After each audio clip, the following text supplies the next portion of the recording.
B of A comma capital అలా తీసుకోండి. తీసుకుని అది తీసుకుంటే కానీ నేను అప్లై చేయలేము మనం.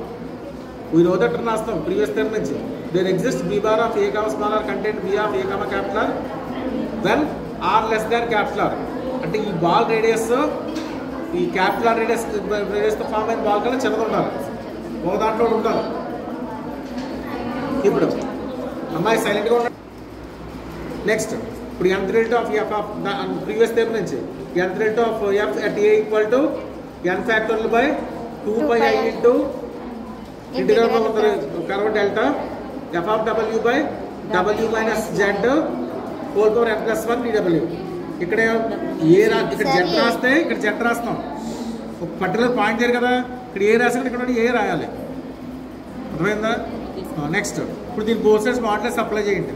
మాడ్యులస్ అప్లై చేస్తే modulus of nth rate of f at a equal to n factor అంటే పాజిటివ్ దాని మాడ్యులస్ కట్టలేదు, 2π పాజిటివ్ దాని మాడ్యులస్ ఎక్కలేదు, ఐకి మాడ్యులస్ కట్టాలి.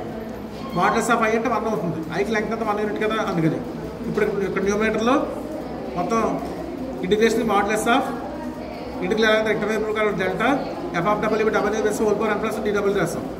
ఈ మాడ్యులస్ లోపల తీసుకెళ్ళాలి ఇంటిగ్రేషన్లో లెస్ దాన్ని కూడా పెట్టాల్సి ఉంటాం. లెస్ దాన్ని కూడా పెట్టి modulus of f of w w minus hole power n plus 1 రాస్తాం. మాడ్యులస్ స్ప్లిట్ చేయండి, న్యూమరేటర్ డినామినేటర్ నెక్స్ట్ దీనికి. ఇప్పుడు modulus of f of w ఎంత అవుతుంది మనకి స్టేట్మెంట్లో ఇచ్చాడు. ఇక్కడ మనం ఏం తీసుకున్నాం, f of z ఏమవుతుందో తీసుకున్నాం, less than equal to m, మరి దీని ప్లేస్లో m రాయొచ్చు. ఇప్పుడు w మైనస్ a ఎంత అవుతుంది, w ఎక్కడ తీసుకుంటాం మనం, w అనేది ఈ ఉపమాలలో తీసుకుంటాం. దీంట్లో ఇది B A comma capital R అయితే ఇది B A comma small R. w ఇక్కడ తీసుకుంటాను, ఇక్కడ డబ్ల్యూకి ఏకి మధ్య డిస్టెన్స్ అవుతుంది, plus than equal to small R అవుతుంది. అమలు ఇక్కడ w మైనస్ ఏ తీసి దాని ప్లేస్ రాయించినాడు, స్మాల్ ఆర్ రాయొచ్చు, small R whole power n plus 1. అది నెక్స్ట్ లెవెల్ రాస్తాం. ఇక్కడ n ఫ్యాక్టర్ రాశాను, 2π రాశాను, 5 ఇస్తాం. ఇంకా ఇక్కడ చూడండి చెప్పాను కదా, పైన f of w plus m, w minus hole power plus m plus n రాస్తాం, 47w. ఈ రెండు అసలు ఇంటిగ్రేషన్ డిపెండ్ అవ్వలేదు.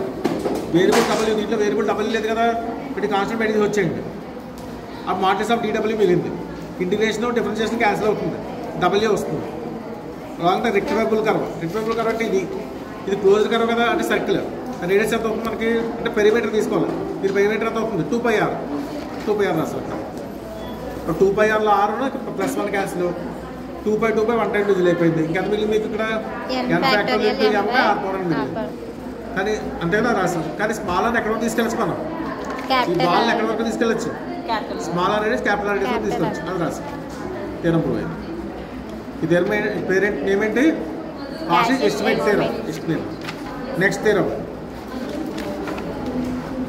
Liouville theorem. నెక్స్ట్ థీరం ఇది కూడా స్టేట్ ప్రూవ్ అడుగుతాడు. స్టేట్మెంట్ ప్రూవ్ ఇది కూడా గుర్తుపెట్టుకోవాలి.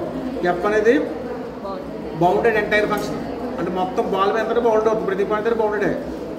బట్ కొన్ని పాయింట్ అన్ని పాయింట్ దగ్గర అంటే ఇందాక వచ్చిన కండిషనే modulus of f of z less than equal to capital m అవుతుంది.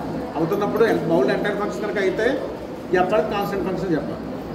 కాన్స్టెంట్ ఫంక్షన్ అంటే మీనింగ్ ఏంటి, ఎలిమెంట్ మారితే ఇమేజ్ మారకూడదు. ఇంకా అదే ఈక్వల్గా చెప్పాలంటే దాన్ని డిఫరెన్షియేట్ చేస్తే 0 వస్తుంది చెప్పాలి. అర్థమైందా? అంటే మీరు ఇంప్రూవ్ చేయాలి. f dash of z equal to 0 for all z belongs to c అని చెప్పాలి. ఎప్పుడైతే పైన పవర్ డాష్ వచ్చిందో కింద తీరం అప్లై చేయాలి, ప్రీవియస్ తీరం. అర్థమైందా? అది అక్కడ n కట్టాం, ఇప్పుడు ఫస్ట్ ఎల్2 చాలు, అందులో n ప్లస్ 1 పెడితే తీరం ప్రూవ్ అయిపోయింది. బట్ ఇంత కాస్ట్ ఎస్టిమేట్ తీరం మళ్ళీ తీసుకోండి. Modulus of f of n at a less than n factorial into capital m by r power అని రాస్తాం. అంతే కదా. b of a comma capital content c రాస్తాం. మనకి ఫస్ట్ డిఫరెన్షియేషన్ కూడా చాలు కదా. మరి ఏం ప్రూవ్ చేయాలి, f కాన్స్టెంట్ చెప్పాలి, దాని ఫస్ట్ డిఫరెన్షియేషన్ 0 చెప్పాలి. అందువల్ల n ప్లేస్ 1 పెట్టండి. f dash of e less than equal to 1 factorial into m by r power 1. అంతే కదా. r పవర్ అంతా r పవర్ 1 వస్తుంది. అంటే ఎంత వచ్చింది కాబట్టి m బై r వచ్చింది. అర్థమైందా? r tan ఇన్ఫినిటీ అయితే 1 బై r ఎంత అవుతుంది, టెన్స్ టు 0. అంటే modulus of f of a modulus of f dash a value less than equal to 0 అయింది. మాడ్యులస్ వాల్యూ అయితే అవ్వాలి 0 వాళ్ళు 0 కానీ చిన్నది అవ్వదు కదా. ఇప్పుడు ఖచ్చితంగా f dash of a is equal to 0 అవుతుంది. అంటే ఏ ప్లేస్లో ఎంత పెట్టినా సరే మొత్తం వచ్చే డిఫరెన్స్ ఫస్ట్ డిఫరెన్షియేషన్ వాల్యూ 0 అవుతుంది. ఫంక్షన్ ఏ ఫంక్షన్ అంటే అప్పుడు కాన్స్టెంట్ ఫంక్షన్. అర్థమైందా? ఇక్కడ మనం మీరు ఏం చేయాలి, ఓన్లీ ఆర్ ప్లస్ 1 పెడతాం, ఎన్ ప్లస్ 1 పెట్టాం కాబట్టి ఇక్కడెక్కడ ఎన్ పెట్టుకోవాలి. 1 ఫ్యాక్టోరియల్ మనం ఆర్ పవర్ అనేది ఆర్ అవుతుంది. ఆర్ మ్యాక్సిమం అయితే 1/r 0 వచ్చింది.